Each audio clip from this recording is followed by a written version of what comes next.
let me ask you this question. We're sitting here in Cleveland.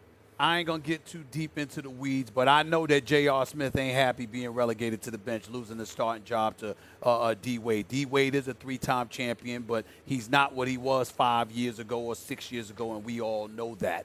So you got a lot of people believe everything is predicated on the relationship that he has with LeBron James. You wrote a very, very interesting column that appears on ESPN today, ESPN.com. Talk to me about the dynamic of D. Wade arriving in Cleveland, being the starting shooting guard for the Cleveland Cavaliers. The Cavs are a little off right now, as I'm sure you know. They're just a little bit off internally. Richard Jefferson leaving was a blow to them, even though they knew it was possible. Tristan Thompson out of the starting lineup. J.R. Smith out of the starting lineup. Kevin Love playing out of position. Making sacrifices for Derrick Rose, Jay Crowder, Dwyane Wade, guys who don't have any currency with this team. I mean, you know, it's one thing for JR to do something who we won a championship with. It's another thing for him to make a sacrifice for a guy he's never played with before. But Stephen A., you know, LeBron owes D. Wade. LeBron and D. Wade have been through some stuff together. LeBron kind of put D. Wade in a tough position several times in the past, especially when he left him in Miami. He owes Dwyane. And when Dwyane came here, LeBron had his back, and that includes protecting his position, which is starter.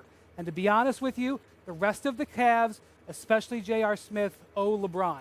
So at the end of the day here, LeBron is going to try to make this work, and the Cavs are going to try to make it work. But when they started training camp, they were in a great space as a team, and I'm not feeling that right now. How much does this team – I know how I feel about D. Wade. I know what he can do. I know when the pressure's on, he's ice cold. He's going to handle his business. That's what – and everybody talk about him being old and he's not what he used to be. He averaged 18 points a game. I see a lot of good dudes on Cleveland. Outside of Kyrie, Love, and LeBron, who the hell averaging 18 a game? Who can average 18 a game? I can't see it.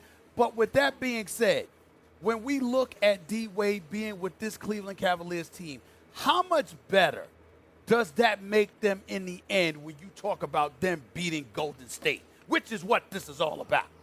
Honestly, all the moves that the Cavs have made this year, the only player in my mind that they've brought in that helps them against the Warriors is Jay Crowder. I don't think Isaiah Thomas really helps them against the Warriors. I don't really think Derrick Rose helps them against the Warriors. I don't think Dwyane Wade necessarily helps them against the Warriors. Now, let me see him play for 6 months, and I may have a different opinion on that. But they're chasing a team that is a juggernaut. This team, as you mentioned before, I agree with you, by the way. This is the best 15 players LeBron's had on the team in his career. He's had championship teams that were not this good, but they've never played a team. The Warriors, I'm sorry to say this for the Cavs fans, if the Cavs fans didn't see the Warriors in this preseason, the Warriors have never looked better. They look better than they did last year. Steph Curry looks better than he did last year. This is going to be a mountain to climb.